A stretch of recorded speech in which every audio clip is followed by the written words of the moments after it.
Jadi banyak sekali kasus-kasus yang kita bisa selesaikan di bidang sains maupun di bidang sosial humaniora seperti itu.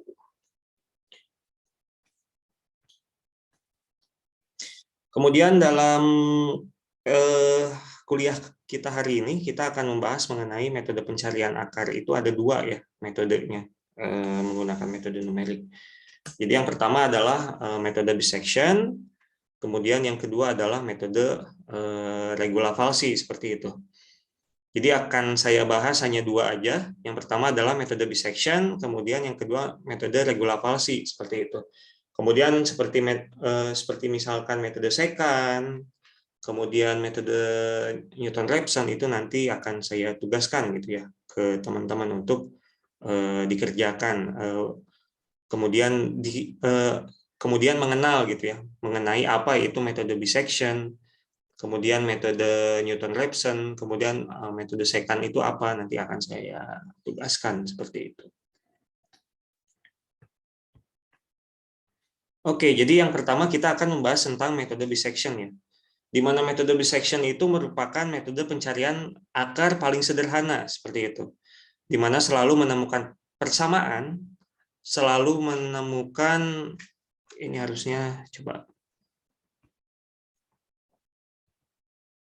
selalu menemukan akar ya, itu maksudnya ya. Di mana selalu menemukan akar bila terkaan awal menutup akar gitu. Jadi cara kerja dari metode dissection ini kita harus menentukan dua buah terkaan awal gitu ya.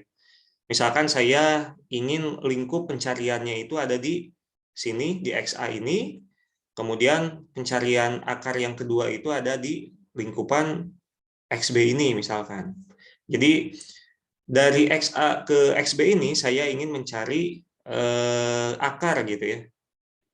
Jadi saya akan mencari akar di lingkungan XA dan XB ini. Gitu. Jadi untuk metode bisection yang pertama kita harus memasukkan nilai XA-nya terlebih dahulu atau range awalnya terlebih dahulu, kemudian range akhirnya juga kita harus masukkan gitu ya. Di mana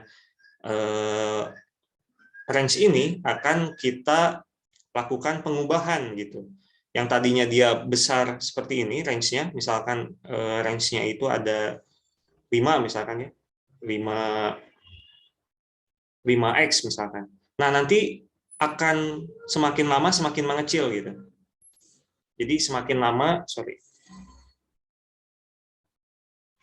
Jadi yang misalkan awalnya itu saya lingkup pencarian akarnya itu di XA dan XB ini, kemudian nanti untuk iterasi kedua akan saya pindahkan nilai XA ini ke bagian sini seperti itu. Kemudian nanti bagian selanjutnya XB ini akan saya pindahkan ke bagian sini. Kemudian nanti yang bagian XC ini akan saya pindahkan ke bagian sini misalkan. Nanti akan semakin lama semakin mendekat sehingga akan didapatkan nilai akarnya ya.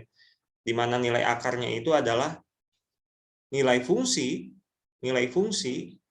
yang memotong sumbu X seperti itu. Gitu ya. Jadi saya ulang sekali lagi, kurang lebih adalah metode bisection itu adalah saya punya terkaan awal. Kemudian saya punya terkaan akhir. Jadi ada ada range gitu ya. Ada range pencarian akar gitu. Jadi saya punya range untuk pencarian akar di mana nanti untuk masing-masing iterasinya yang tadinya dia besar sekali saya akan perkecil gitu ya range-nya. Yang tadinya dia besar seperti ini, saya akan pindahkan XA, saya pindahkan ke sini misalkan. Kemudian nanti XB-nya akan saya pindahkan ke sini. Seperti itu. Kemudian nanti XA-nya saya akan pindahkan lagi ke sini misalkan. Kemudian nanti XB-nya akan saya pindahkan lagi ke sini misalkan. Kemudian saya akan pindahkan ke sini, sehingga nanti akan menutup nilai akarnya, seperti itu. Terkaan awal XA dan XB ya, yang mengukur persamaan akar yang dicari, seperti itu. Kemudian kita juga memiliki suatu syarat, di mana syarat munculnya akar itu adalah f(x_a) dikalikan dengan f(x_b) itu kurang dari sama dengan 0, seperti itu. Ini adalah syarat munculnya suatu akar gitu ya. Kita bisa lihat di sini, misalkan saya punya terkaan awal di sini, misalkan. Kemudian, ini misalkan saya XA, kemudian saya punya satu lagi terkaan awal di sini. Misalkan ini adalah XB, gitu ya. Maka, kita harus tahu dulu nih, terkaan awal dengan terkaan akhir saya ini sebetulnya dia menutup akar atau tidak, atau melingkupi suatu akar atau tidak gitu ya. Nah, caranya adalah kita gunakan syarat munculnya akar ini. Kita lihat nilai f(x_a) ini adalah XA, kemudian nilai fungsinya adalah ini kan. Nah, misalkan di sini dia nilai f(x_a)-nya itu sama dengan 1,2 misalkan. Sorry.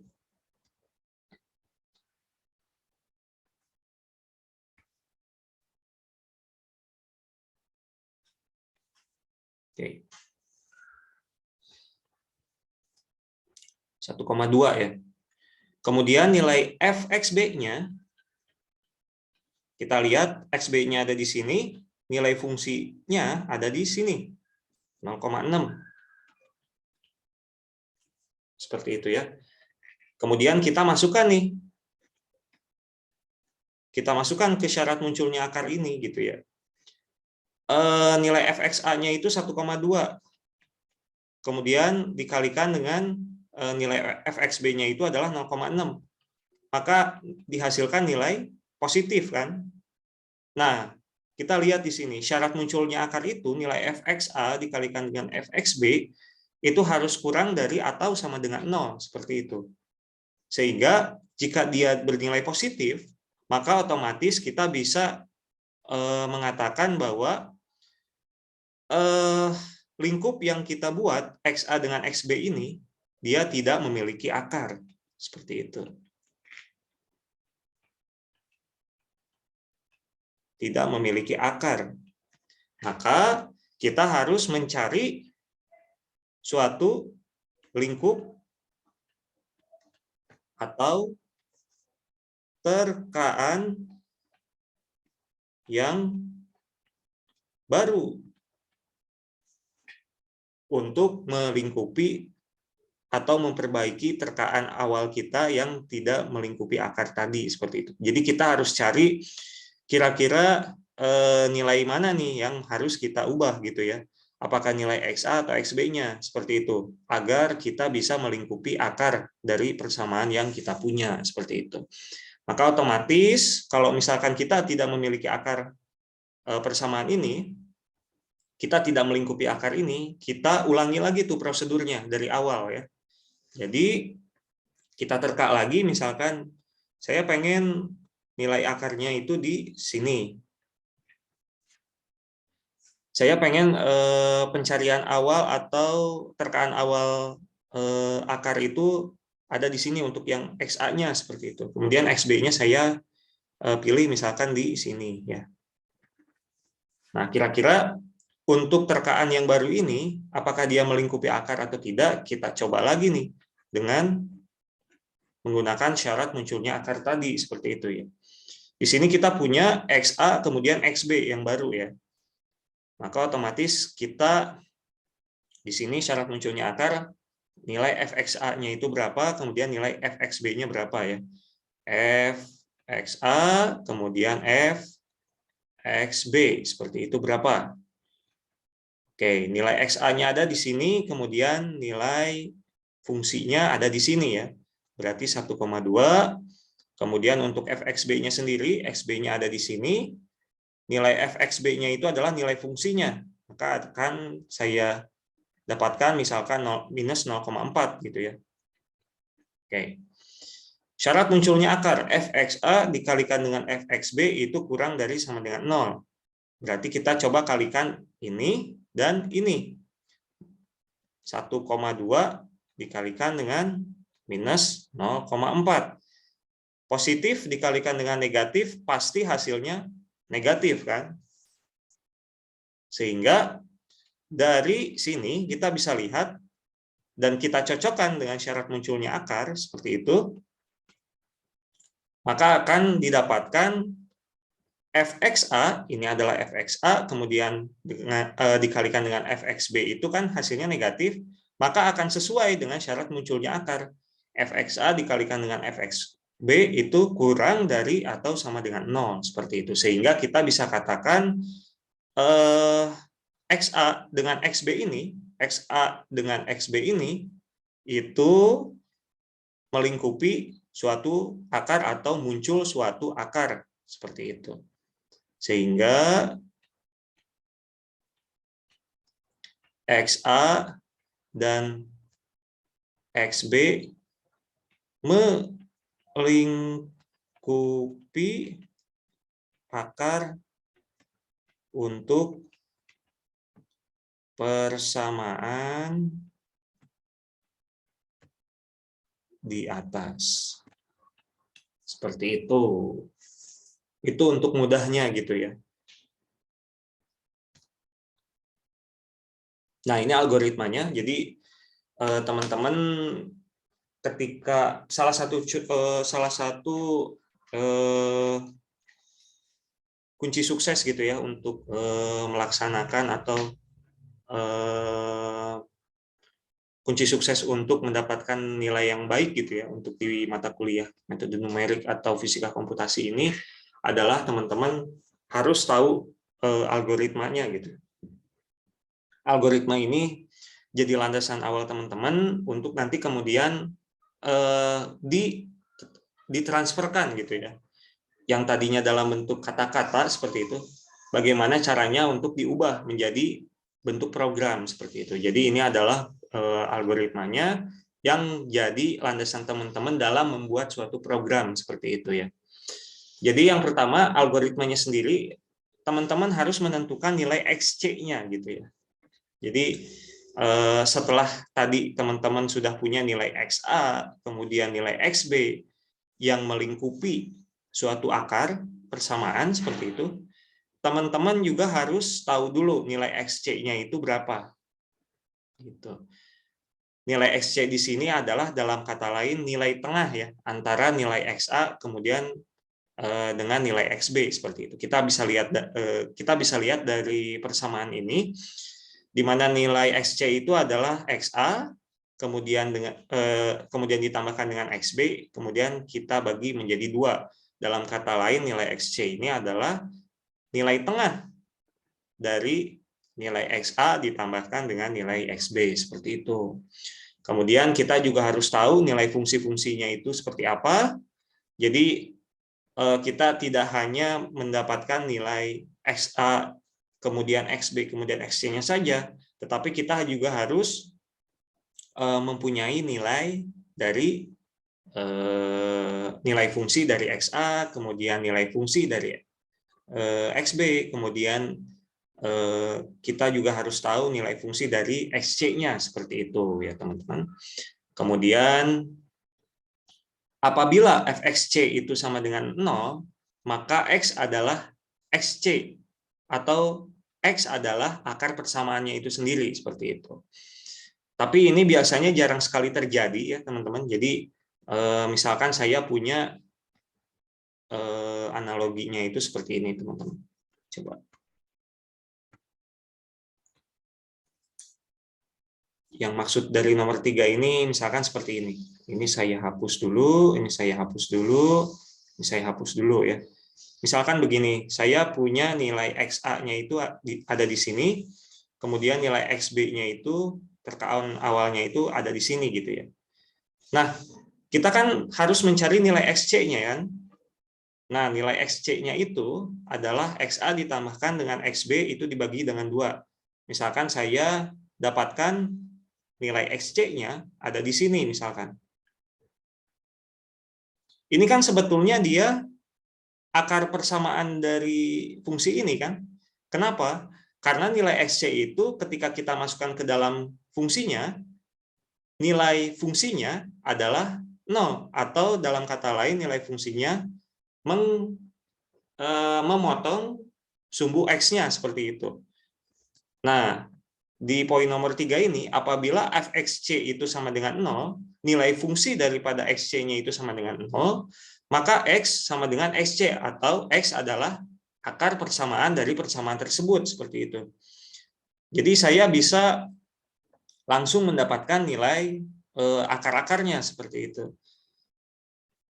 Kayak gitu. Itu untuk yang nomor 3 ini. Tapi biasanya ketika kita mencari suatu akar, kita tidak akan langsung mendapatkan nilai akar-akar persamaannya gitu ya. Jadi kita nggak mungkin langsung bisa mendapatkan nilai akar-akarnya. Biasanya akan ada iterasi di sana. Walaupun dia masih walaupun dia sudah mendekati misalkan, tetapi umumnya akan jarang gitu ya, kita akan langsung mendapatkan nilai akar hanya dalam waktu 1 kali iterasi saja, sehingga untuk yang ini itu biasanya jarang terjadi seperti itu. Kemudian yang nomor 4 ini, apabila FA dikalikan dengan FC itu kurang dari 0, maka akar persamaan berada di dalam interval XA XC, seperti itu ya. Coba. Apabila FA dikalikan dengan FC, oke, misalkan saya terkaan awal ada di sini, ya. Kemudian terkaan akhir ada di sini. Apabila FA dikalikan dengan FC, berarti otomatis ini FA, ini FC, ini FB. Oke. Apabila FA dikalikan dengan FC kurang dari 0, maka akar persamaan berada di dalam interval XA, XC. Kita bisa lihat, kita coba periksa di sini. FA itu nilainya 1,2. Kemudian FC itu nilainya 0,6. Maka perkalian antara FA dikalikan dengan FC itu hasilnya positif. Sehingga untuk yang bagian nomor 4 ini tidak akan memenuhi kasus yang akan ada di program ini, seperti itu. Nah, ada lagi pengecekan pengkondisian di poin nomor 5 ini, apabila FA dikalikan dengan FC lebih besar dari 0, maka akar persamaan berada di dalam interval XC, XB. Kita bisa lihat di sini FA-nya itu sama dengan 1,2. FC-nya itu 0,6. Ketika kita lakukan perkalian, maka akan dihasilkan positif. Maka otomatis pengkondisian yang ada di sini akan memenuhi kasus yang ada di sini, seperti itu. Maka akar persamaan berada di dalam interval XC, XB.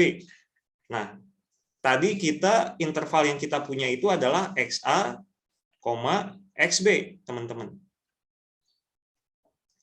Karena FA dikalikan dengan FC itu lebih besar dari 0, kasus ini sesuai dengan yang ada di sini, maka akar persamaan berada di dalam interval XC, XB. Yang tadinya XA, XB ini diubah menjadi XC, XB, seperti itu.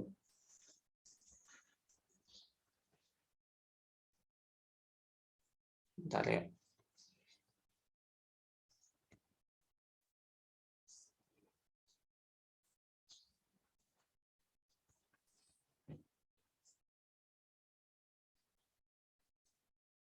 Sehingga nilai XA yang ada di sini akan diubah. Atau dalam kata lain, kita geser nih nilai XA yang ada di sini ke bagian yang ini, seperti itu. Yang tadinya ini geser ke sini, sehingga nanti XA itu sama dengan XC, seperti itu. Kemudian FA sama dengan FC, seperti itu. Gitu. Jadi ini untuk yang iterasi pertama. Kemudian nanti iterasi kedua, misalkan yang XB-nya ini akan pindah ke sini. Kemudian nanti yang bagian ini akan pindah lagi ke sini, misalkan.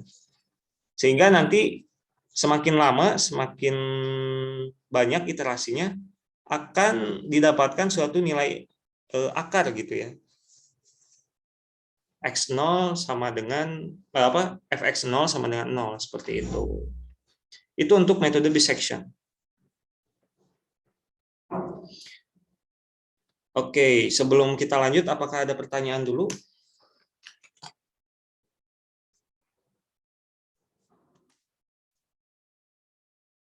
Ada yang masih bingung? Ya Pak, izin bertanya Pak. Silakan. Jadi intinya berapapun nilai yang kita tentukan, yang penting berpacu kepada algoritma ini itu nilainya benar ya Pak? Hasilnya benar gitu maksudnya? Yang penting Tergantung. Ada kasus khusus di mana sebetulnya sebentar. Jadi ada kasus khusus di mana si nilai itu tuh dia nih misalkan kayak gini ya. Nah, bagaimana kalau misalkan saya punya sebentar. Nah, misalkan ini ya. Jadi bagaimana kalau misalkan terkaan awalnya itu saya taruh di sini nih. Kemudian saya punya terkaan yang kedua itu di sini gitu ya. Apakah akar-akar yang kita dapatkan itu yang ini atau yang ini gitu? Nah, biasanya nanti dalam suatu program itu gitu ya, dari algoritma itu nanti akan mendekat ke salah satu akar-akar itu sendiri gitu. Apakah dia nanti akan mendekat ke kedua ataupun kelima. Jadi yang ingin saya katakan adalah untuk metode bisection ini dia tidak mengambil keseluruhan akar dari suatu persamaan, tetapi hanya satu buah akar persamaan itu aja gitu. Jadi ketika misalkan saya melingkupi gitu ya, terkaan awalnya itu di sini, kemudian terkaan yang kedua itu di sini, maka otomatis yang akan didapatkan atau akar yang akan didapatkan itu hanya satu buah saja gitu. Apakah itu yang bagian ini ataupun bagian yang ini seperti itu. Jadi metode bisection ini kelemahannya memang atau metode pencarian akar-akar yang ada di metode numerik ini kelemahannya adalah kita itu bisa menemukan akar tapi hanya satu buah aja, tidak untuk banyak akar gitu ya. Misalkan persamaan ini kan harusnya dia memiliki dua buah akar, tetapi yang akan dikeluarkan oleh suatu program hanya satu buah akar saja gitu, baik itu dua ataupun nilai x sama dengan 5 seperti itu. Jadi kalau misalkan tadi pertanyaannya apakah akan mengeluarkan suatu akar, betul, tetapi apakah akan mengeluarkan seluruh akar dari suatu persamaan, belum tentu seperti itu. Kayak gitu. Jadi untuk metode pencarian akar ini, akar yang dikeluarkan itu hanya satu buah saja, tetapi untuk akar-akar yang lain biasanya kita lakukan proses pencarian ulang akar itu sendiri, seperti itu. Jadi yang penting, betul tadi kata temannya, teman-teman silakan mengacu ke algoritma ini aja. Nanti teman-teman akan mendapatkan satu akar gitu ya. Pasti akan mendapatkan satu buah akar seperti itu. Kayak gitu. Tetapi untuk akar-akar yang lain belum tentu seperti itu. Tergantung dari tebakan awal yang kita pilih. Apakah misalkan kalau di sini misalkan apakah kita memilih terkaan awalnya itu misalkan di sini XA-nya itu ada di sini, kemudian XB-nya itu ada di sini, atau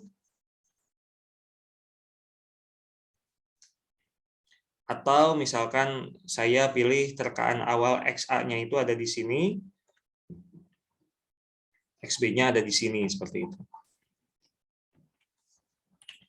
Jadi terkaan awal itu akan sangat berpengaruh terhadap akar yang ingin kita cari seperti itu. Ketika misalkan terkaan awalnya di sini, ya maka otomatis yang akan kita dapatkan akar-akar X sama dengan 2 seperti itu. Tapi kalau misalkan saya punya terkaan awalnya di sini, maka otomatis nanti program akan mendapatkan nilai akarnya itu adalah X sama dengan 5. Seperti itu. Kayak gitu untuk yang metode bisection. Ada lagi pertanyaan?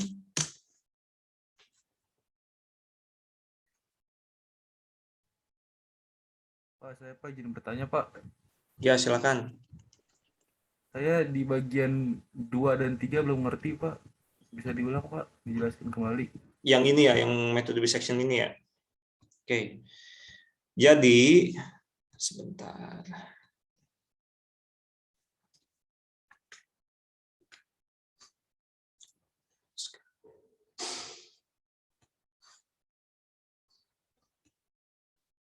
Oke, kita coba ulang lagi. Bagian 2 dan 3 ya. Jadi, oke. Kalau ini kan tadi kita sebetulnya sudah saya jelaskan ya. Untuk yang pertama ini, yang pertama kita harus menentukan dulu nilai XA-nya itu berapa, terkaan awalnya itu berapa, kemudian terkaan akhirnya itu berapa, seperti itu. Kemudian otomatis nanti program akan menghitung nilai tengah ya, nilai X tengah gitu. Nilai X tengah itu didapatkan dengan melakukan operasi nilai X C itu sama dengan XA ditambahkan dengan XB dibagi dengan 2. Kita punya nilai XA di sini. Kemudian kita punya nilai XB di sini. Maka nilai XC-nya itu sama dengan XA ditambahkan dengan XB, kemudian dibagi dengan 2. Maka akan didapatkan XC. XC-nya itu ada di sini, misalkan. Kemudian tentukan FC sama dengan fxc ya. Jadi nilai fungsi daripada xc. Kita bisa lihat di sini. Oke.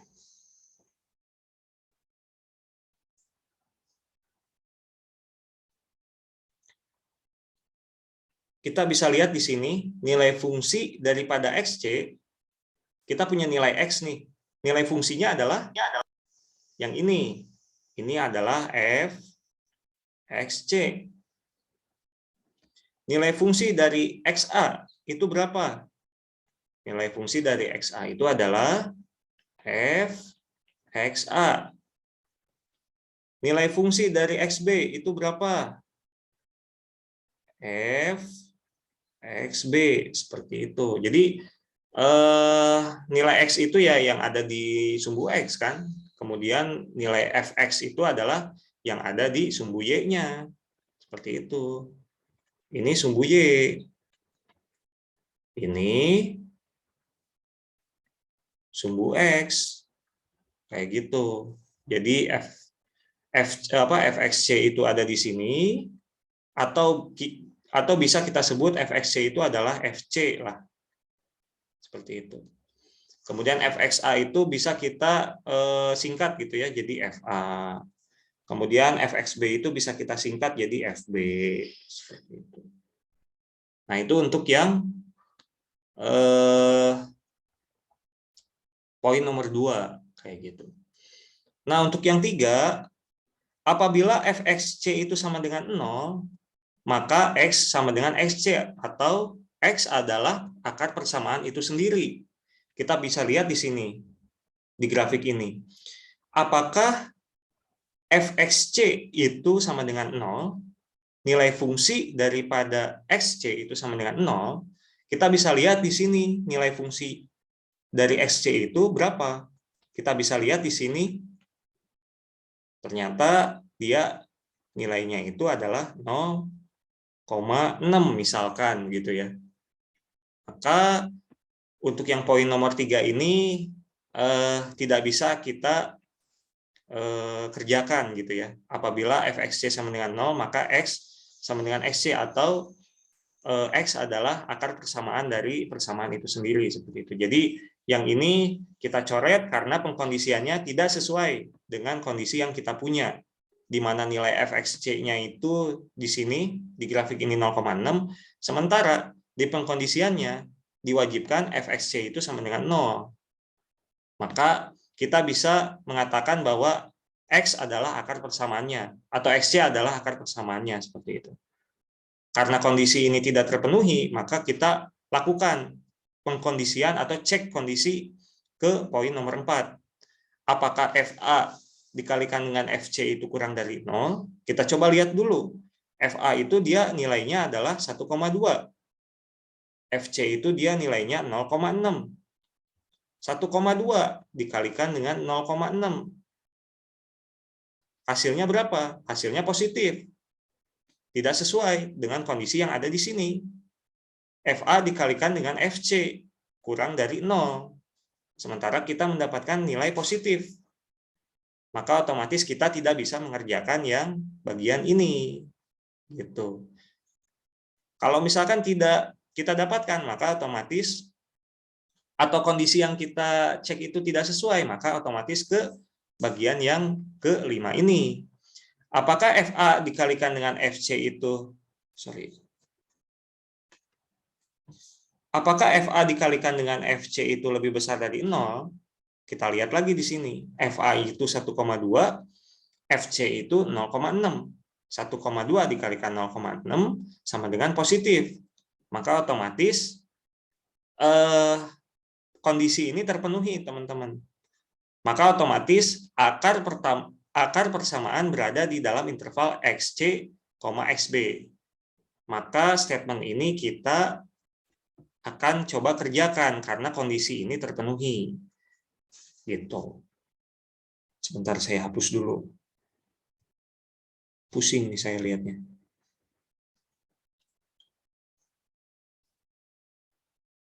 Gitu ya. Jadi kita harus melakukan pengecekan 3 kondisi, teman-teman. Apakah fxc-nya itu sama dengan 0? Jika iya, maka otomatis kita bisa mengatakan bahwa xc adalah akar persamaan, seperti itu. Tetapi bagaimana jika fxc ini tidak sama dengan 0? Maka otomatis ini tidak bisa kita kerjakan. Kita coba ke pengkondisian yang lain. FA, kita coba cek nilai FA dikalikan dengan FC, apakah dia kurang dari 0? Jika iya, maka kita kerjakan nih. Maka akar persamaan berada di dalam interval XA, XC. Seperti itu. Tetapi bagaimana jika FA dikalikan dengan FC itu dia tidak kurang dari 0? Maka otomatis yang bagian ini, statement ini tidak bisa kita kerjakan. Kita coba lagi ke pengkondisian yang selanjutnya. FA dikalikan dengan FC itu harus, apabila FA dikalikan dengan FC itu lebih besar dari 0, maka akar persamaan berada di dalam interval XC, XB. Kita bisa lihat di sini, FA-nya itu dia positif, FC-nya itu dia positif, maka akan dihasilkan perkalian positif kali positif akan dihasilkan nilai positif ya. Maka kondisi ini terpenuhi untuk kasus yang kita hadapi ini, maka akar persamaan berada di dalam interval XC, XB. Tadi kan kita tebakan awalnya itu di XA, kemudian XB ya. Maka ekspresi matematisnya itu adalah XA, XB. Seperti itu. Tetapi karena adanya pengecekan kondisi ini dan dia bernilai positif atau bernilai true seperti itu, apabila FA kalikan dengan FC lebih dari 0, maka akar persamaan berada di dalam interval XC, XB. Maka yang tadinya interval awal itu dia ada di XA, kita ubah tuh menjadi XC, XB. Yang dalam kata lain, secara grafik, kita yang tadinya awalnya hanya sebentar. Yang tadinya awalnya saya menebak ada di sini dan juga awalnya ada di sini, saya ubah menjadi di sini dan di sini, seperti itu, teman-teman. Gitu. Jadi semakin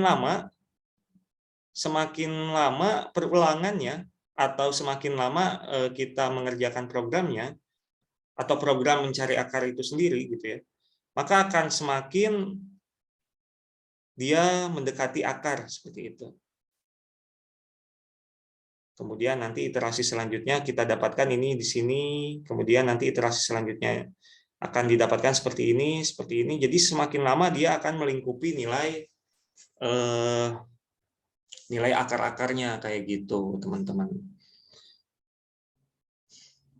Kayak gitu. Nanti silakan teman-teman lihat, biasanya kalau melihat algoritma aja masih belum kebayang gitu ya. Nanti silakan, ada programnya. Nanti akan saya coba perlihatkan gitu ya, programnya. Akan saya coba demokan gitu. Untuk yang metode bisection ini dan metode regulavasi seperti itu. Itu untuk yang metode bisection. Nah, ini juga penting gitu ya. Jadi kapan program itu berhenti gitu ya. Kondisi berhenti lelaran atau iterasi dapat dipilih salah satu dari ketiga kriteria berikut. Jadi kita tuh bisa memilih mau kriteria mana sih antara ketiga buah kondisi ini. Apakah kita mau memilih kriteria 1 ataupun kriteria 2 ataupun kriteria 3 seperti itu. Yang pertama, kriteria pertama itu adalah lebar selang baru. Jadi lebar selang baru gitu ya. Ini kan kita sebut juga sebagai selang gitu ya, atau range. Lebar selang baru A minus B itu kurang dari toleransinya, seperti itu. Misalkan saya toleransinya itu misalkan 3 misalkan ya. Di sini saya punya XA-nya itu misalkan XA-nya itu misalkan saya punya nilainya itu 2. Kemudian nilai XB-nya itu sama dengan 7. Ini XA-nya itu adalah sama dengan 2, kemudian XB-nya itu sama dengan 7 ya. Nah, kalau kita menggunakan kondisi berhenti ini, yang pertama ini, lebar selang baru itu nilai absolut A minus B kurang dari toleransinya. Maka kalau misalkan kita tulis ulang, XA dikurangi dengan XB itu kurang dari toleransinya. Kita bisa lihat di sini teman-teman. Nilai XA-nya itu 2 ya. Kemudian nilai XB-nya itu 7, berarti kurangi 7. Maka nilai toleransinya 3 ya. Maka kita lakukan operasi di sini akan didapatkan minus 5 dimutlakan, atau dalam kata lain 5 ya. Kurang dari 3. Maka otomatis karena ini dia tidak terpenuhi, kondisi ini tidak terpenuhi, maka otomatis dia akan melakukan proses iterasi selanjutnya. Seperti itu. Jadi karena nilai XA dikurangi XB itu masih lebih tinggi daripada nilai toleransinya, maka program tidak akan berhenti. Itu yang diceritakan oleh kondisi berhenti untuk yang poin pertama ini. Seperti itu. Kemudian ada juga untuk yang nilai fungsi di hampiran akar gitu ya. Jadi karena sebetulnya kan kita itu ingin mencari f xc sama dengan 0. Sebentar. Ini saya hapus dulu.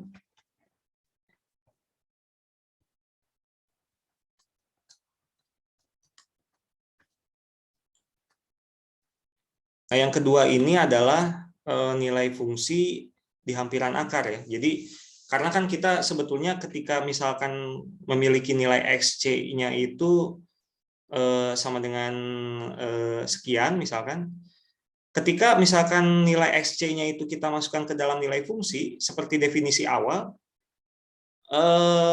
maka akan didapatkan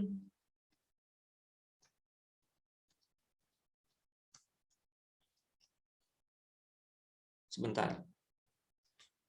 Nah, ini nih. Inti dari pencarian akar persamaan nonlinier adalah mencari nilai X yang memenuhi persamaan nonlinier fx sama dengan 0. Dalam kata lain, kita harus mencari nilai X, di mana ketika kita substitusikan ke dalam suatu fungsi, akan didapatkan nilai 0, kan? Nah, untuk yang paradigma yang kedua ini, nilai fungsi di hampiran akar FC itu kurang dari toleransinya. Misalkan saya punya toleransinya itu mu ya. Toleransinya itu misalkan 0,01. Nah, saya punya nilai XC itu dia nilai fxc-nya itu sama dengan misalkan 0,2. Nah, otomatis ini masih belum sesuai dengan apa yang kita harapkan gitu ya. Saya mengharapkan nilai errornya itu untuk yang nilai fxc itu 0,01 seperti itu. Lebih kecil dari 0,01 lebih baik. Tetapi yang saya dapatkan di sini 0,2. Maka otomatis program akan terus melakukan proses pencarian akar sehingga saya bisa mendapatkan nilai fxc itu kurang dari 0,01 gitu. Jadi akan saya coba cari terus, programnya akan coba cari terus agar nanti kita mendapatkan nilai fxc-nya itu kurang dari 0,01, di mana ketika misalkan kita sudah dapatkan kondisi ini, kita bisa mengatakan bahwa xc adalah akar dari persamaan tersebut. Seperti itu. Gitu ya. Balik lagi nanti ke definisi yang ada di sini. Inti dari pencarian akar persamaan nonlinier adalah mencari nilai X yang memenuhi persamaan nonlinier fx sama dengan 0. Walaupun dalam faktanya gitu ya, kita akan sulit gitu ya untuk mendapatkan nilai fx sama dengan 0 gitu. Karena biasanya nanti untuk di metode numerik sendiri itu akan ada beda nilai gitu ya. Memang idealnya adalah fx sama dengan 0, tapi nanti biasanya kita akan mendapatkan 0, misalkan 0,00001 gitu. Tetapi karena ini kan tidak terlalu signifikan, maka otomatis kita lakukan pendekatan aja gitu. Walaupun ini dia masih ada nilainya 0,0001 misalkan, ya kita bisa mendapatkan atau bisa mengatakan bahwa fx ini atau X ini adalah akar dari persamaan tersebut. Itu untuk yang kondisi berhenti di poin nomor 2 gitu ya. Sementara untuk yang poin nomor 3 ini adalah paradigmanya. Kalau yang pertama itu adalah Oke. Kalau yang pertama tadi paradigmanya adalah kita menghitung range antara XA kemudian dengan XB ya. Ini paradigma pertama. Kemudian untuk yang paradigma kedua adalah kita mencari nilai FC itu kurang dari toleransinya gitu. Jadi semakin kecil dia maka semakin baik ya. Jadi ini untuk yang paradigma kedua. Sementara untuk yang yang 3 ini, galat relatif hampiran akar, C baru dikurangi C lama dibagi dengan C baru gitu. Jadi karena kita kan sebentar.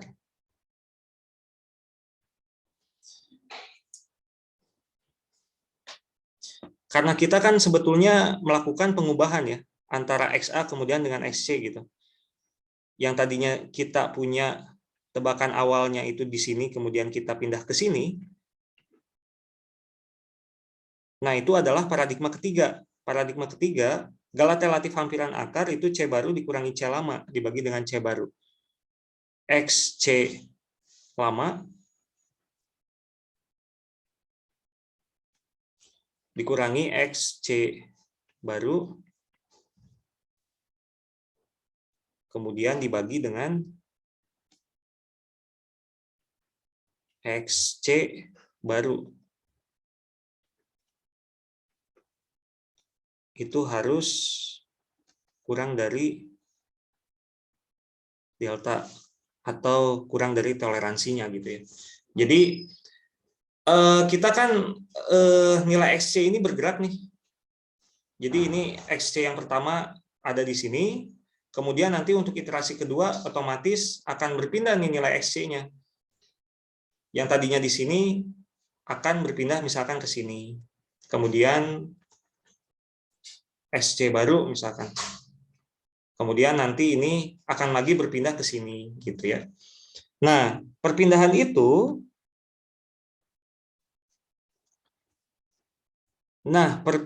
sebentar, ini kok nggak bisa dihapus?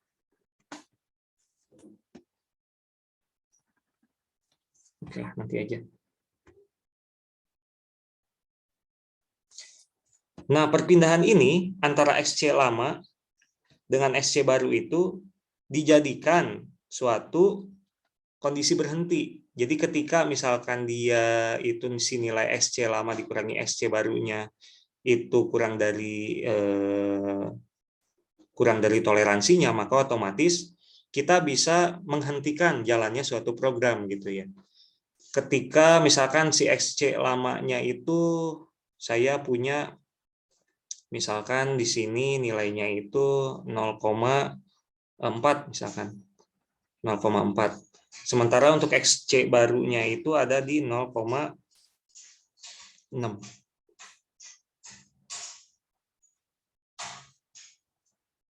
0,7 lah ya. 0,7 dibagi dengan 0,7 misalkan. Saya pengen toleransinya itu kurang dari 0,001 gitu ya. Maka kalau misalkan kita coba hitung berarti minus 0,3 dibagi dengan 0,7 dikurangi kurang dari 0,001.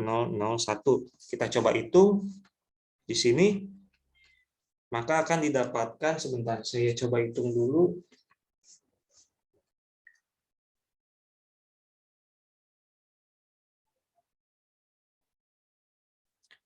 (0,3) dibagi 0,7 ya.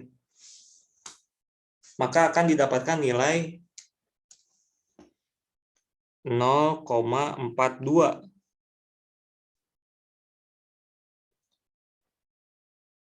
Kemudian 0,001.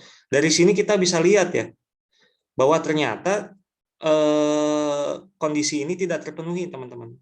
0,2 itu dia sebetulnya tidak kurang dari 0,001, maka otomatis program akan terus dijalankan di situ. Karena nilai nilai XC lama dikurangi dengan XC baru dibagi dengan XC baru itu dia tidak kurang dari 0,001 ya. Jadi si nilai toleransinya itu tidak kita masukkan di situ. Maksudnya nilai toleransinya itu ternyata masih lebih kecil bila kita bandingkan dengan nilai perhitungan kita seperti itu.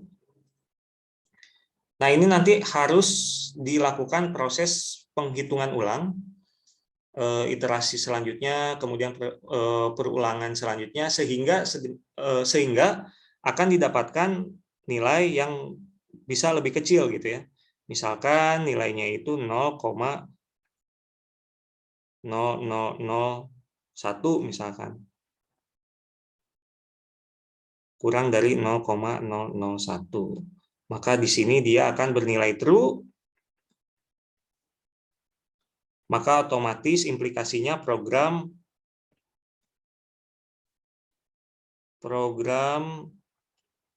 selesai gitu ya. Nah, untuk yang tadi yang awal ini dia itu kan masih bernilai false ya. maka otomatis dia akan lakukan perulangan terus.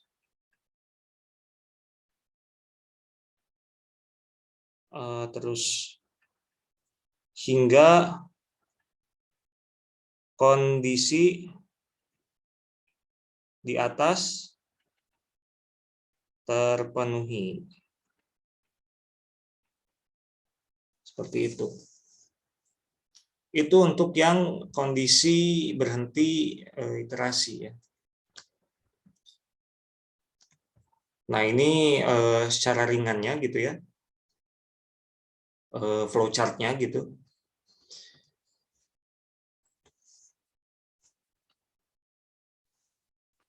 Oke.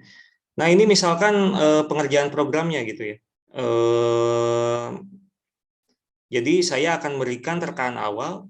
Yang pertama adalah nilai 4, kemudian terkaan akhirnya itu adalah 7,5. Kita bisa lihat di sini ini adalah fungsi yang saya coba cari nilai akar-akarnya seperti itu.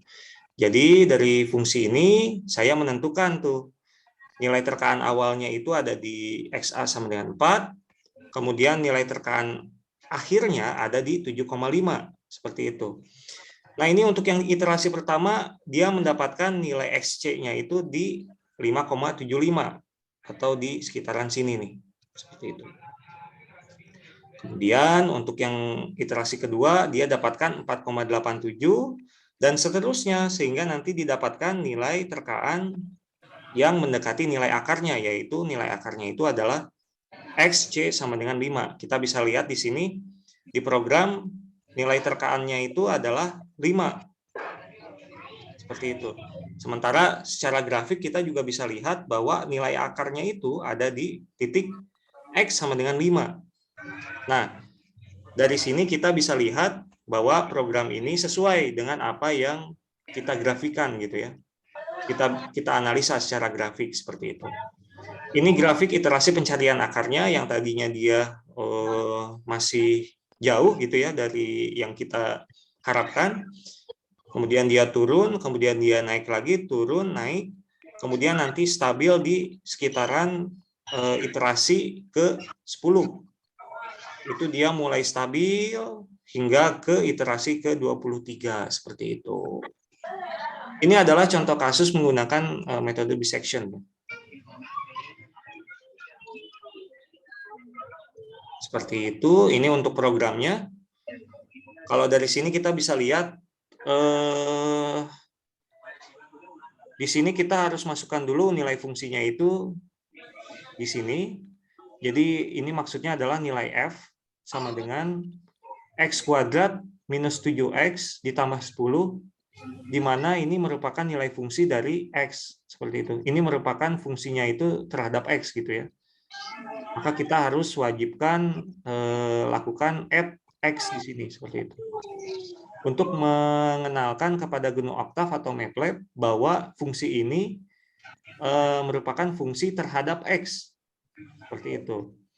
Kemudian XA ini merupakan input atau terkaan awal yang mengukur yang mengurung akar pertama, kemudian XB itu adalah terkaan akar yang mengurung akar yang kedua, seperti itu. Kemudian FA itu adalah nilai fungsi dari terkaan akar yang mengurung pertama. Kemudian FB adalah nilai fungsi yang nilai fungsi dari terkaan akar yang mengurung kedua gitu ya. Jadi di sini kita bisa lihat nilai XA itu dimasukkan ke sini teman-teman. Otomatis nilai XA itu nanti akan mengisi nilai X yang ada di sini. Misalkan saya punya XA-nya itu sama dengan 1 gitu ya. Maka X yang ada di sini akan diubah menjadi 1, kemudian X yang di sini akan diubah jadi 1, kemudian nanti akan didapatkan nilai fungsinya itu adalah 1 kuadrat dikurangi 7, kemudian ditambah 10, seperti itu.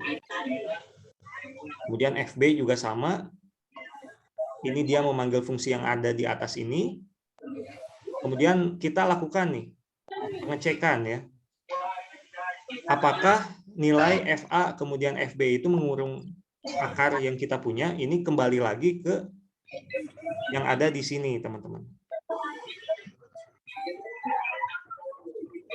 Kita kembali lagi ke slide 8 gitu ya. terkait dengan syarat munculnya akar. Nah, syarat munculnya akar ini dimasukkan ke dalam programnya itu di bagian yang ini nih. Jika FA dikalikan dengan FB lebih besar dari 0, maka jika ternyata tebakan awal tidak mengurung akar, maka otomatis program mengeluarkan statement terkaan awal tidak mengurung akar, seperti itu. Ulangi prosesnya, seperti itu. Tetapi kalau misalkan dia ternyata kurang dari 0, maka kan dia sesuai dengan syarat munculnya akar kan? Maka program dia akan melanjutkan ke bagian yang bawah. Seperti itu.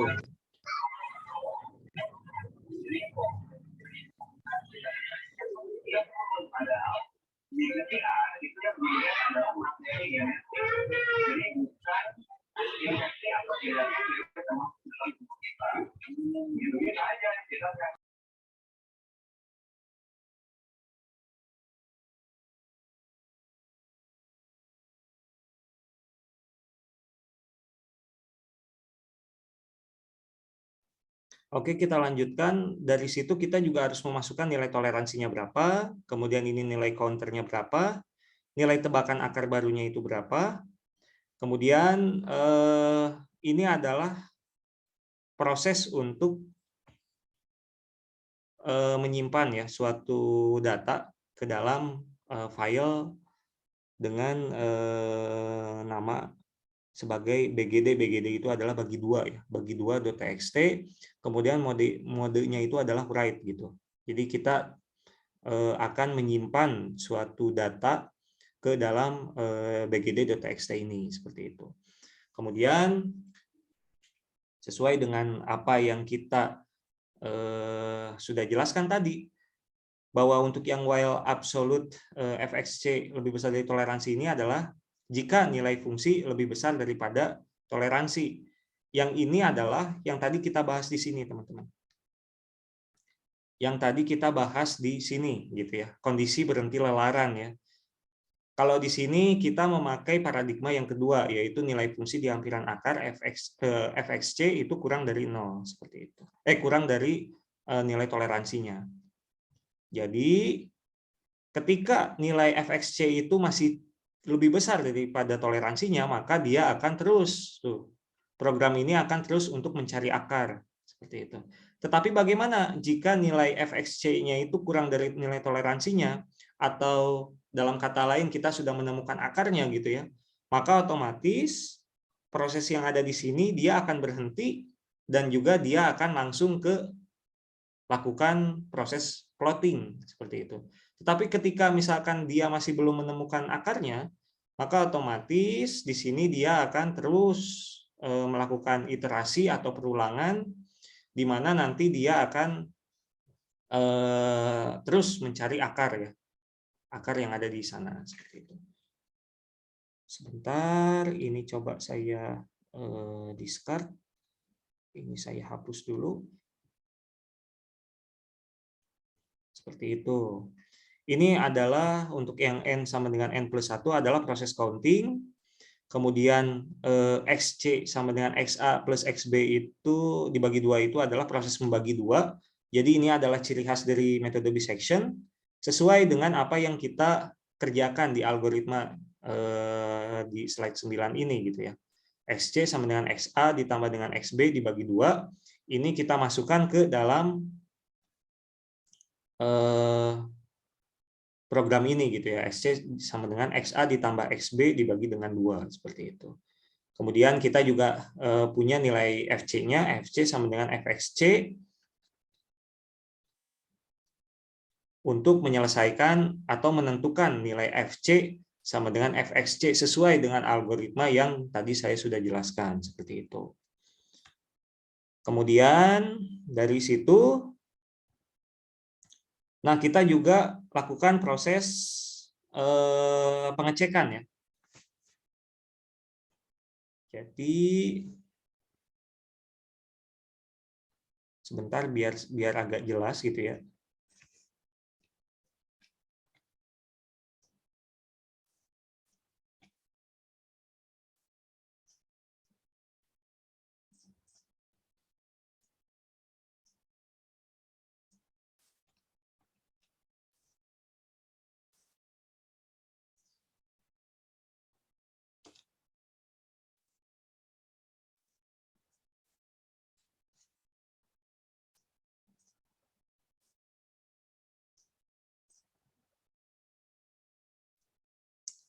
Nah, dari sini kita bisa lihat kita melakukan pengecekan pengkondisian ya.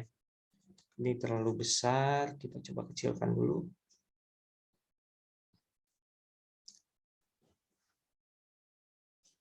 Nah, di sini kita lakukan pengkondisian, jadi poin nomor 4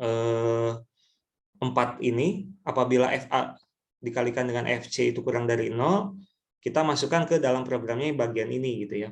If FA dikalikan dengan FC kurang dari 0, maka otomatis XB itu sama dengan XC, karena tadi kan kita punya selangnya itu adalah sebentar, ini XA, XB kan.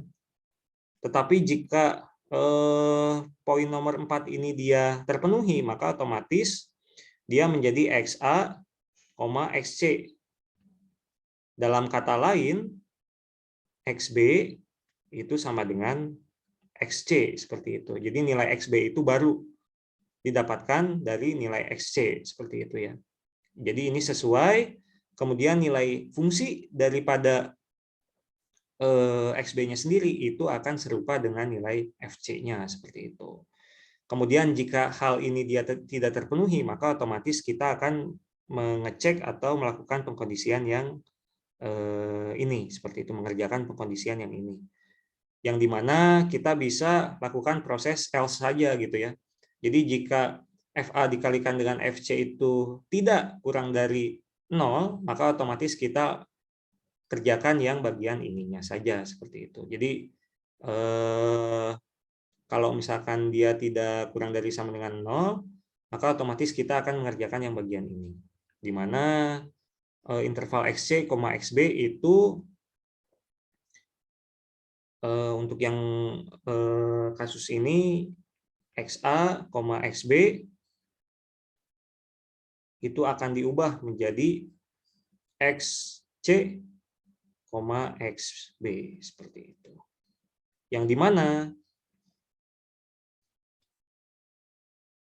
XA itu sama dengan XC. Kita bisa lihat ya di sini XA sama dengan XC, maka nilai fungsinya juga akan sama dengan fungsi FC, seperti itu. Kemudian di sini dia akan ada proses penyimpanan pada file bgd.txt, kemudian ada proses pengeprinan ke dalam layar ya, sehingga nanti akan didapatkan bentukan seperti ini. Ini iterasi keberapa, kemudian ini adalah nilai terkaannya, seperti itu. Kayak gitu. Nah, ketika sudah selesai, maka dia akan cek lagi tuh, apakah nilai fxc-nya itu masih lebih besar daripada toleransinya. Jika masih, atau jika dia masih belum menemukan akar, maka dia akan melakukan proses perulangan ini. Seperti itu. Jika dia masih nilai fxc-nya itu lebih besar daripada toleransinya. Misalkan nilai fxc-nya itu 0,1, sementara saya toleransinya itu adalah 0,001 gitu. Maka otomatis dia harus melakukan proses perulangan gitu ya, agar bisa mendapatkan nilai fxc itu sama dengan setidaknya gitu ya, kurang dari 0,001.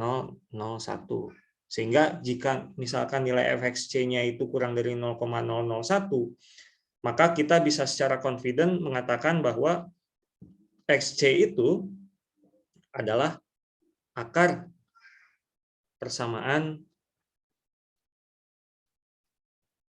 dari persamaan tersebut. Seperti itu. Kayak gitu. Kemudian ini adalah close file, buka file, ambil nilai X, kemudian ambil nilai Y. Jadi kalau sebentar kita keep saja. Kalau kita lakukan sebentar, GNU Octave.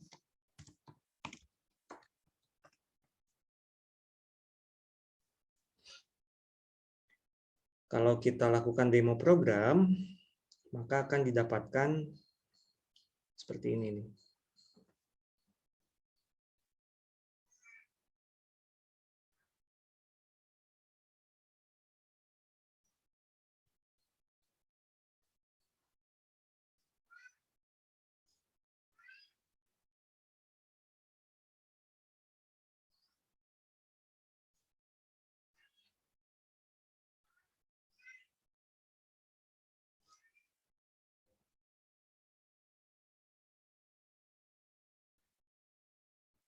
Ntar dulu saya cari dulu.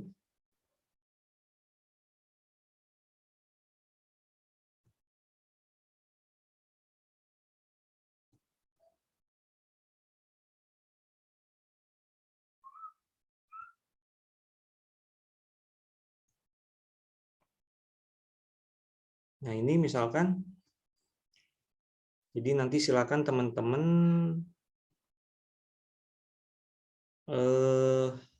nanti akan ada tugasnya, jadi teman-teman bisa lebih paham mengenai jalannya suatu program gitu ya. Nah, ketika misalkan kita run programnya, maka kita akan diminta untuk memberikan terkaan awal di situ. Misalkan terkaan awalnya itu sebentar.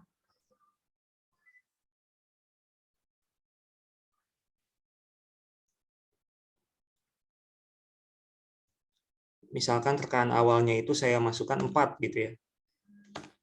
Terkaan akhirnya saya masukkan 7,5 misalkan.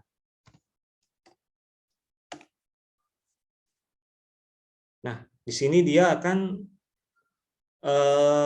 pertama kali dia akan mendapatkan nilai akar itu 5,75 teman-teman. Tetapi tentu 5,75 itu tidak sesuai dengan apa yang kita harapkan gitu ya. Maka dia akan terus lakukan perulangan hingga kondisi nilai fxc ini atau nilai fungsi daripada nilai xc ini itu kurang dari toleransinya seperti itu. Jadi di sini dia kenapa dia terus melakukan perulangan gitu ya? Itu karena nilai fxc-nya itu masih lebih besar daripada nilai toleransinya atau nilai fungsinya itu masih belum menemukan suatu akarnya seperti itu ya. Tapi ketika dia sudah mendapatkan nilai akarnya, maka dia akan otomatis berhenti seperti itu di sini. Nah, bagaimana misalkan ya kita kita coba aja ya 7,5 dengan 10. Apakah dia akan menemukan akar?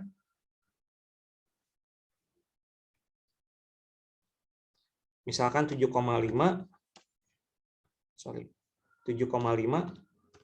kemudian saya bikin terkaan awal yang keduanya itu adalah 10. Nah, di sini dia akan langsung mengeluarkan statement seperti ini. Terkaan awal tidak mengurung. Ulangi seperti itu.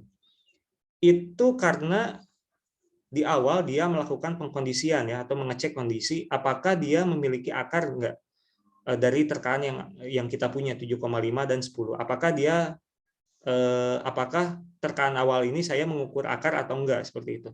Ternyata terkaan awal yang saya pilih itu tidak mengurung akar. Maka kita akan melakukan proses mengulangi program itu sendiri untuk mengganti nilai terkaan awal dan terkaan akhir seperti itu, teman-teman. Kayak gitu untuk yang metode bisection. Kemudian sebetulnya untuk yang metode regula falsi itu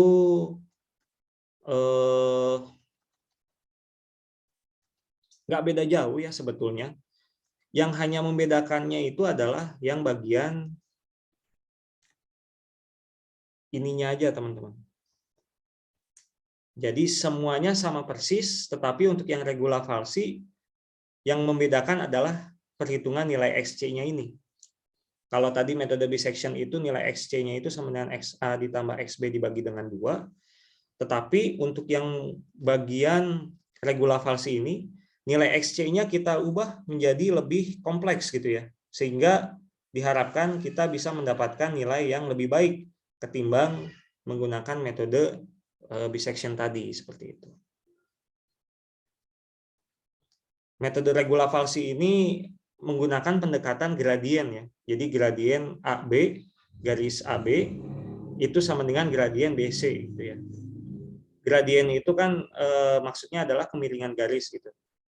Kita bisa lihat di sini kemiringan garis antara garis A dengan B itu pasti sama dengan gradien B dengan C. Kita bisa lihat di sini kemiringannya sama seperti itu. Sehingga kita bisa tahu rumus gradien itu kan yang biasa kita kerjakan ketika SMA. Gradien itu adalah Y2 dikurangi Y1 dibagi dengan X2 dikurangi dengan X1. Ketika kita berbicara gradien AB, maka otomatis kita tentukan nilainya itu adalah nilai Y2-nya itu adalah fxb ini, kemudian dikurangi dengan fxa ini, kemudian dibagi dengan nilai xb, kemudian dikurangi dengan xa ini, seperti itu. Itu untuk gradien AB. Sementara untuk yang gradien BC,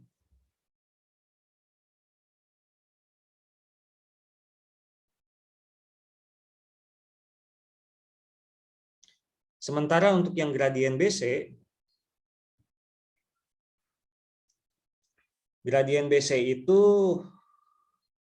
ini kan. Gradien BC itu Y2-nya itu adalah fxb, kemudian fxa-nya itu adalah, atau Y1-nya itu adalah 0. Kenapa? Nilai fungsinya sama dengan 0, karena dia memotong sumbu X. Di sini dia nilai Y-nya itu sama dengan 0 kan. Kemudian XB dikurangi dengan XC-nya, seperti itu. Nah, tujuan kita adalah ingin mencari nilai XC ini. Maka dengan proses pengubahan ruas akan didapatkan XC sama dengan XB, ini maksudnya XB dikurangi FXB dikalikan dengan XB minus XA dibagi dengan FXB dikurangi FXA, seperti itu.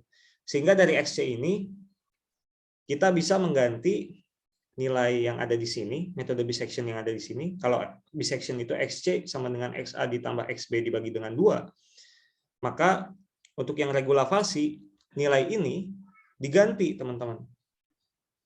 Diganti menjadi XC sama dengan XB dikurangi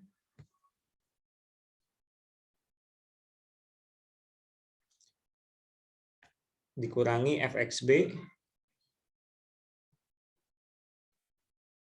XB dikurangi XA dibagi dengan FXB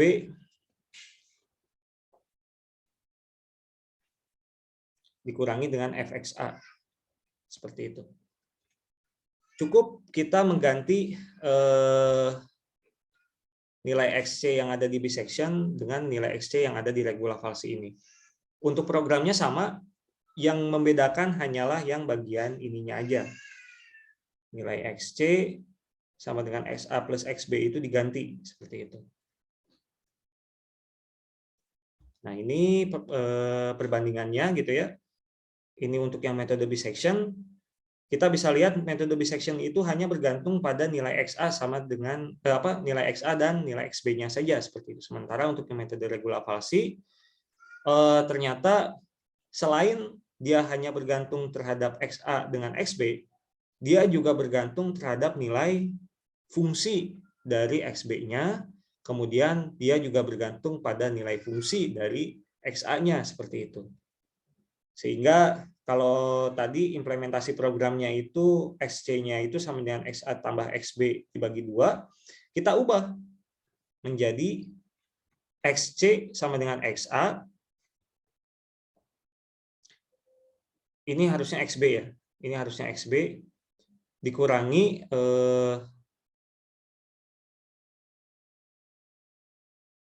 ini bisa XA ini bisa XA bisa XB ya. Seperti itu. Nanti akan saya coba lihat lagi.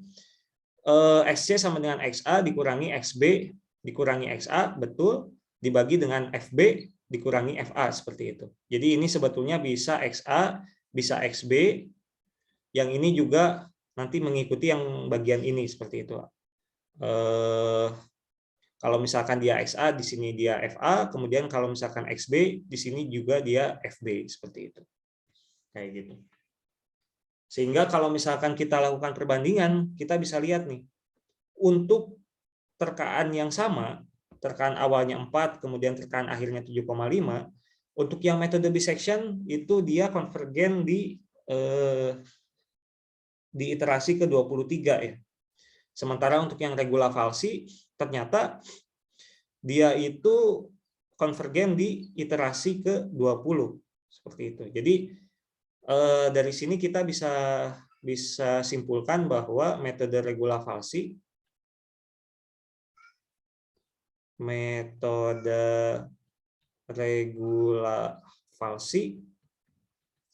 lebih baik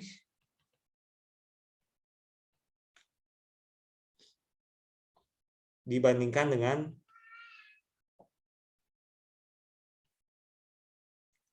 dengan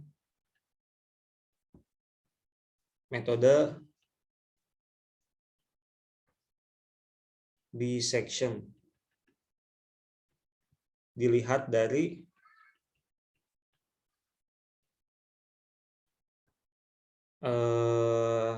besar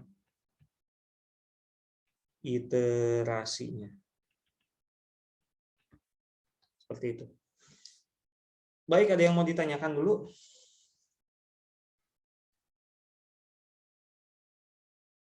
Atau masih bingung? Jadi memang seharusnya gitu ya, ketika kita berbicara masalah seperti ini gitu ya, sebetulnya teman-teman itu seharusnya banyak melakukan praktikum ya, terutama untuk yang bagian fisika komputasi dan metode numerik. Saya ketika perkuliahan dulu memang hanya garis-garis besarnya aja gitu yang diajarkan pada saat kuliah gitu ya. Tetapi saya malah belajar banyak di praktikumnya seperti itu, karena di praktikum itu kita mempelajari konsepnya itu sangat detail, kemudian bagaimana cara mengimplementasikannya juga dijelaskan gitu ya, cara mengimplementasikannya, algoritmanya seperti apa gitu ya. Tetapi masalahnya memang kita itu mata kuliahnya memang 3 SKS tetapi tidak ada praktikumnya gitu ya. Jadi mungkin nanti ke depannya saya akan coba teman-teman ini akan saya berikan saja kuliahnya terlebih dahulu. Kemudian nanti jam regulernya akan saya buat sebagai sesi tutorial gitu.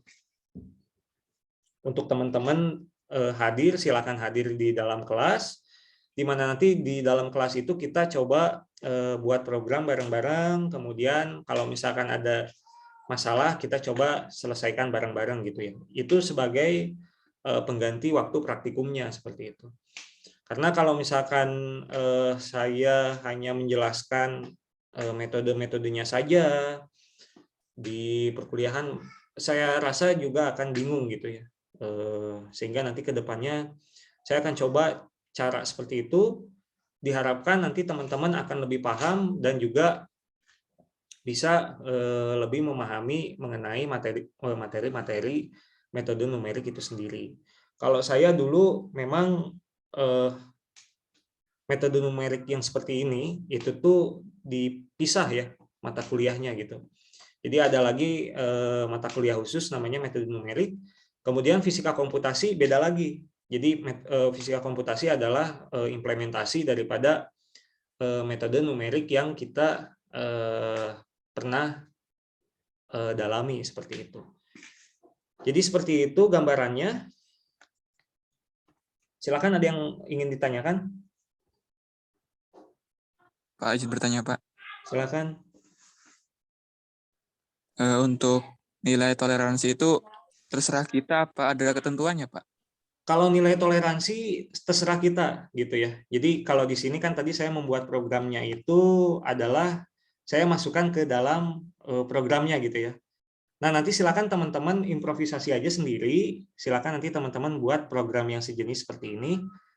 Boleh input nilai toleransinya diinputkan lewat keyboard kayak gitu. Kalau di sini yang saya inputkan kan hanya 2 tuh, nilai tekan awal kemudian nilai tekan akhir gitu ya.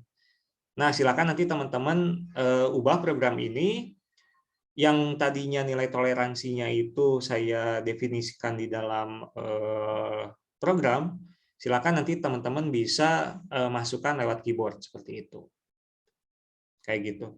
Jadi memang sebaiknya nilai toleransi ini kecil sekali gitu ya. Tetapi ketika kita punya nilai toleransi yang sangat kecil, maka otomatis kita akan mendapatkan cost gitu ya, akan mendapatkan beban komputasi yang jauh lebih tinggi gitu. Ketika misalkan toleransinya itu saya buat sangat kecil sekali gitu ya, maka otomatis dia akan apa itu namanya tuh, iterasinya akan semakin banyak. Misalkan saya contohkan untuk metode bisection ini yang tadinya 1 pangkat 10 pangkat apa? 1 kali 10 pangkat minus 6, saya coba jadi pangkat 10 misalkan. Apakah dia iterasinya akan semakin banyak? Tadinya 23, misalkan tekanan awal 4, 7,5 misalkan. Maka dia akan bertambah, teman-teman. Yang tadinya dia hanya 23 saja, maka di sini kita bisa lihat ada penambahan iterasi di situ ya. Yang tadinya hanya 23 menjadi 35, teman-teman. Tetapi otomatis ini akan semakin akurat. Tetapi kita bisa lihat di sini ya. Dari iterasi ke-24 ke 35 itu lebih ini dalam tanda kutip menghamburkan gitu ya. Waktu iterasi yang kita punya. Ini fungsinya memang fungsi yang sederhana, tapi gimana kalau misalkan fungsinya itu sangat kompleks gitu kan? Otomatis perhitungan antar iterasinya itu akan semakin lama, kemudian waktu komputasinya akan semakin lama, beban komputasinya juga akan semakin lama, seperti itu teman-teman. Jadi silakan teman-teman lakukan trade-off di sana.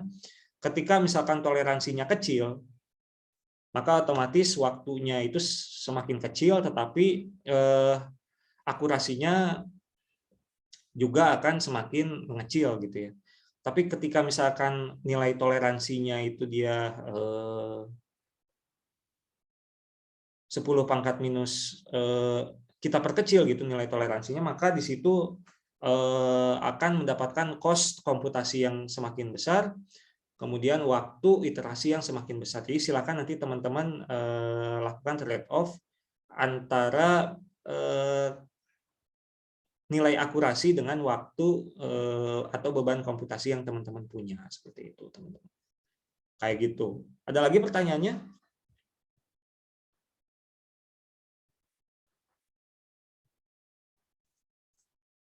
Jadi gini aja ya intinya mah. Misalkan saya pengen nilai toleransinya itu dimasukkan ke dalam menggunakan keyboard, ya tinggal nanti teman-teman gini aja, toleransi itu sama dengan input. Masukkan toleransi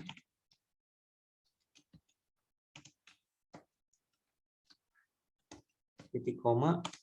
Jangan lupa teman-teman masukkan ininya ya, komen untuk tiap line kodenya. Masukkan nilai toleransi. Nah, kemudian ketika kita running, tekan awal misalkan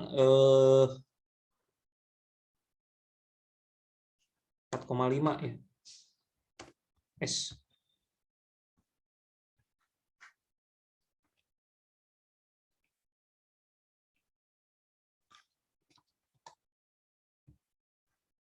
Tekaan awal misalkan 4,5, tekaan awal yang kedua 7,5 misalkan. Nilai toleransinya 0,00001 misalkan. Kayak gitu, teman-teman. Jadi bisa didefinisikan di dalam program, bisa juga kita lakukan proses input lewat keyboard ya. Seperti itu. Kayak gitu. Ada lagi yang mau ditanyakan? sebelum saya coba jelaskan tugasnya.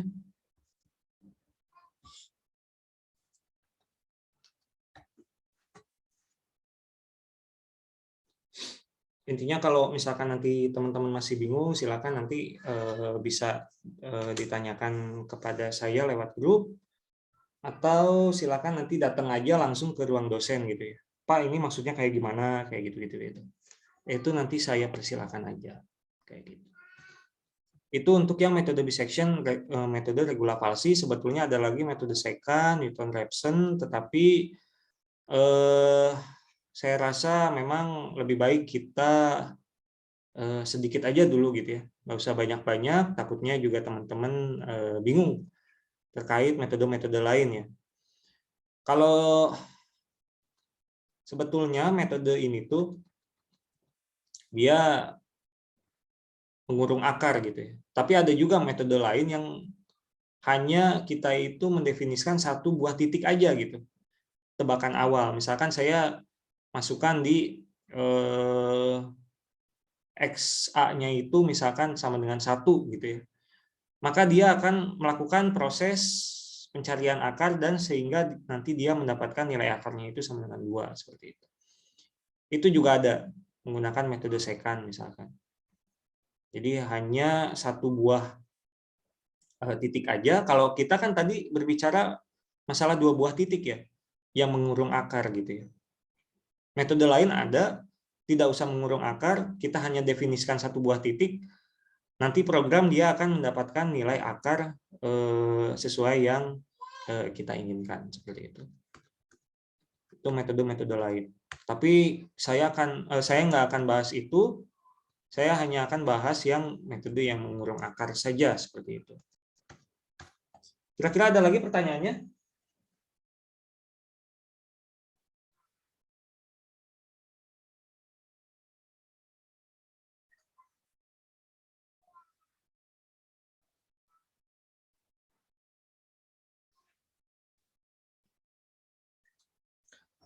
Kalau nggak ada, nanti saya berikan tugas. Kemudian nanti teman-teman sepertinya mulai minggu ini nanti saya akan coba kirimkan materi untuk minggu depannya gitu ya. Jadi nanti teman-teman apa itu namanya tuh? Jadi nanti teman-teman silakan pelajari dulu. Kemudian nanti sesi minggu depannya itu akan saya pakai sebagai sesi tutorial gitu ya teman-teman. Karena saya lihat kemarin ketika saya mengajar kelas B, ternyata sesi tutorial itu sangat penting gitu teman-teman. Saya masih menemukan banyak sekali teman-teman kita yang masih kesulitan gitu ya. Padahal itu sintaks-sintaks masih dasar gitu. Tetapi ketika melakukan proses eksekusi gitu ya, masih banyak yang salah, kemudian masih banyak yang masih belum sesuai gitu ya. Jadi ternyata memang masih perlu supervisi dari saya terkait masalah tutorial ini, sehingga nanti mungkin ke depannya kita akan coba cara baru, yaitu nanti saya akan coba dulu kirim dulu kuliahnya, dan juga nanti waktu regulernya akan saya gunakan sebagai sesi tutorial gitu ya, di luring atau daring, sesuai nanti kesepakatan kita apakah mau daring atau luring untuk sesi tutorialnya seperti itu. Jadi waktu belajarnya teman-teman akan lebih banyak, kemudian pengalaman teman-teman dalam mengerjakan programnya juga akan semakin banyak, sehingga saya harapkan bisa memantapkan teman-teman dalam memahami mata kuliah fisika komputasi ini seperti itu. Karena ya itu tadi gitu ya, fisika komputasi itu di UIN ini kelemahannya adalah kita tidak memiliki jam praktikumnya seperti itu. Sehingga kita harus pintar-pintar bagaimana caranya memberikan gitu ya waktu praktikum kepada teman-teman agar teman-teman bisa mendapatkan pengalaman dalam mengerjakan programnya, dan juga bisa teman-teman ini lebih paham gitu ya terkait dengan bab-bab yang ada di mata kuliah fisika komputasi ini seperti itu. Ada lagi pertanyaan? sebelum saya masuk ke tugas.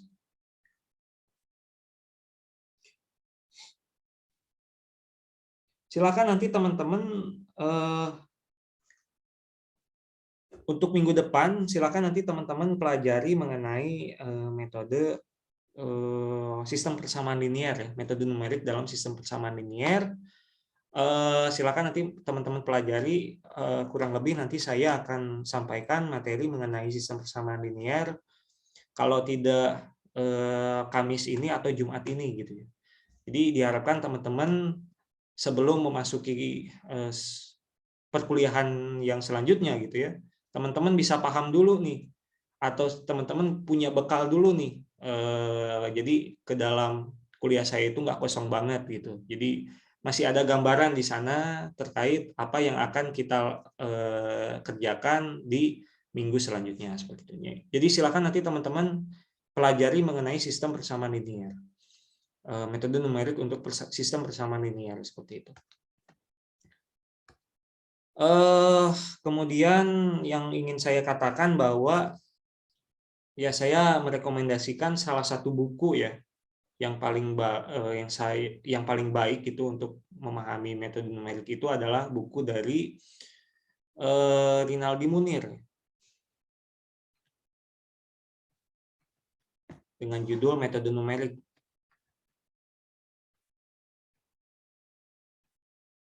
Penerbitnya adalah Informatika. Silakan nanti teman-teman cari buku ini, bisa di perpus atau bisa teman-teman lihat gitu ya,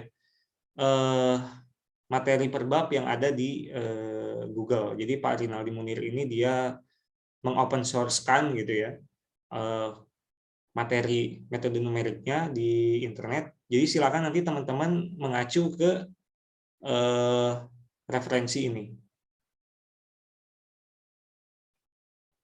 Seperti itu. Oke, tugas yang pertama. Jadi yang pertama, silakan nanti teman-teman jelaskan mengenai metode pencarian akar ya. Menggunakan metode terbuka, silakan nanti teman-teman jelaskan aja apa itu metode pencarian akar menggunakan metode terbuka. Kemudian buatlah program dengan menggunakan bahasa pemrograman yang Anda kuasai selain menggunakan MATLAB atau GNU Octave, lengkap dengan penjelasan baris per baris program untuk kasus ya bisection atau regula falsi. Untuk kasus fx sama dengan x pangkat 4 ditambah 40x pangkat 3 ditambah 10x kuadrat ditambah 10x ditambah 100x. Kemudian untuk kasus yang kedua adalah x dikurangi sinus x sama dengan 0. Jawaban dikumpulkan paling lambat 1 minggu sebelum perkuliahan selanjutnya dimulai, kumpulkan ke Google Classroom ya. Oke. Kita bisa lihat di sini kalau untuk yang kasus pertama akar-akarnya itu kita ingin mencari x sama dengan 0 ya. Akar yang pertama. Kemudian untuk yang ini kita juga dapatkan x sama dengan 0 juga seperti itu. Jadi silakan nanti teman-teman buat program menggunakan bahasa pemrograman yang Anda kuasai ya. Selain menggunakan MATLAB atau GNU Octave, teman-teman kan juga sudah pernah belajar di mata kuliah sebelumnya terkait bahasa pemrograman selain menggunakan MATLAB atau GNU Octave. Teman-teman bisa nanti jadikan program ini sebagai acuan teman-teman untuk membuat program atau mengerjakan tugas yang tadi saya sudah tugaskan gitu ya. Jadi nanti silakan teman-teman cari padanannya, misalkan untuk input di dalam bahasa C itu seperti apa. Kemudian input di dalam bahasa C itu seperti apa, misalkan teman-teman menggunakan bahasa C ya. Kemudian nilai fungsi ini berarti kan nanti harus teman-teman harus bikin semacam fungsi ya. Fungsi di dalam bahasa pemrograman C, kemudian pengkondisian dalam bahasa C itu seperti apa. Kalau bahasa C biasanya ada kurung kurawalnya kan. Kemudian while, apa namanya tuh, perulangan while di dalam bahasa C itu seperti apa. Atau misalkan teman-teman menggunakan bahasa pemrograman Python, bagaimana cara menulis while seperti itu. Kemudian pengkondisiannya itu seperti apa. Kalau di Python itu ada titik 2 di sini kan.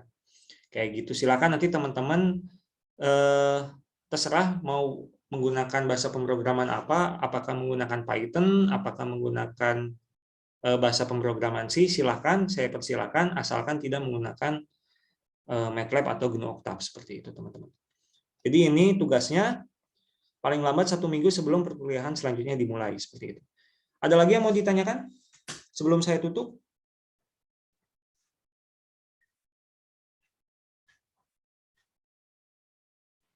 Pak, izin bertanya. Silakan. Kalau kode blok itu sama nggak sih, Pak? Kalau kode blok itu biasanya bahasa C ya, bahasa C atau C++. Jadi nggak apa-apa, silakan teman-teman menggunakan kode blocks. Jadi kode blocks itu lebih ke compilernya gitu. Bahasa pemrogramannya yang biasanya menggunakan kode blocks itu bahasa pemrograman C atau C++ kayak gitu. Silakan menggunakan kode blocks, diperbolehkan. Ada lagi pertanyaan yang lain?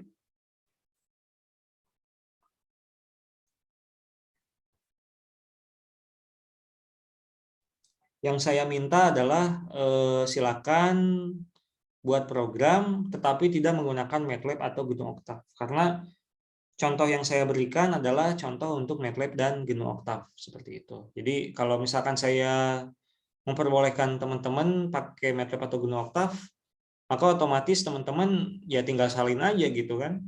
Ini disalin, beres.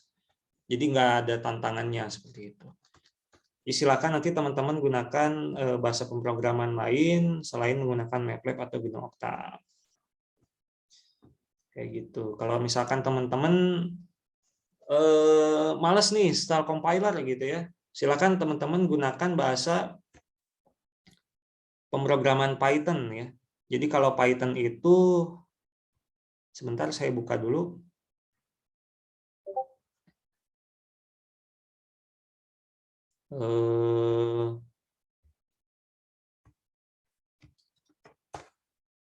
Sebentar.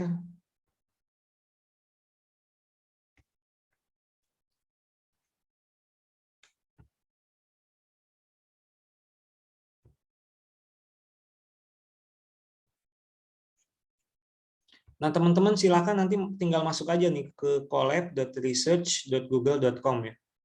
Kalau untuk menggunakan Python. Jadi teman-teman tinggal new notebook di sini. Tunggu dulu sebentar.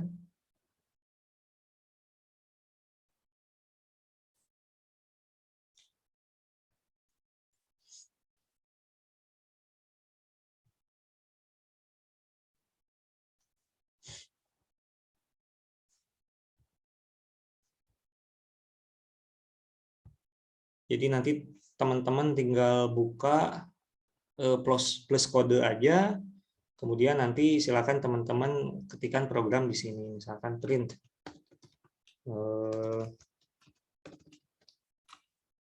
metode regula falsi misalkan.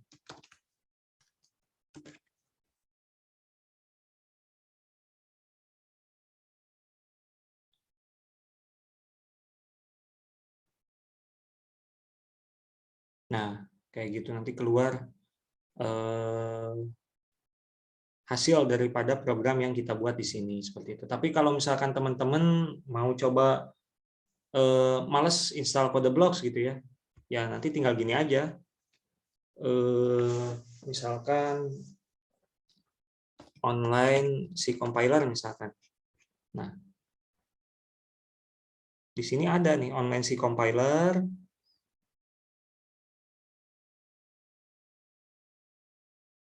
Silakan buka. Kemudian tunggu dulu sebentar.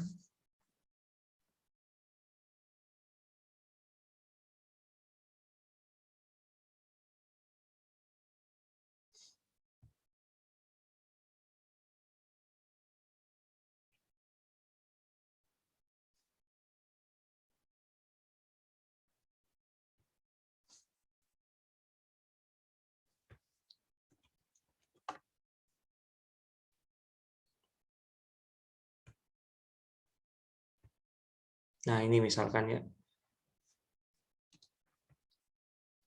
print misalkan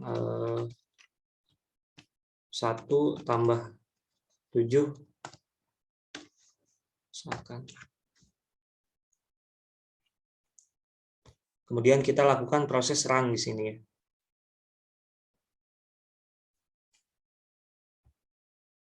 Atau misalkan saya integer x misalkan ya. Kemudian x sama dengan 1 ditambah 70. Titik koma.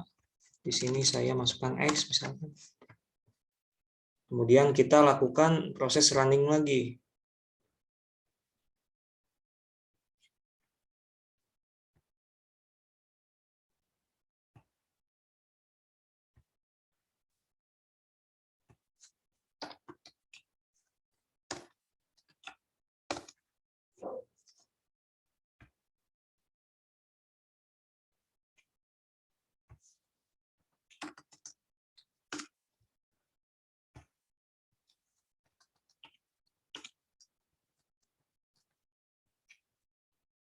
Kalau misalkan teman-teman dapat masalah gitu ya, tinggal ini aja. How to misalkan add number in C.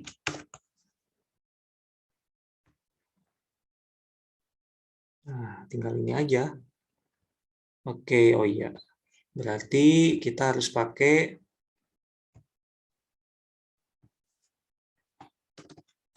%d misalkan. Koma X run. Nah, 71 kan. Ini misalkan ini. Nah, kayak gitu teman-teman. Jadi silakan nanti teman-teman improvisasi aja sendiri menggunakan bahasa pemrograman yang teman-teman suka, apakah menggunakan C, C++, Java, silakan saya persilakan teman-teman untuk memilih gitu ya. Asalkan jangan copy paste dengan apa yang ada di internet seperti itu, karena nanti saya akan coba cek. Baik, seperti itu. Ada lagi yang ingin ditanyakan sebelum saya tutup?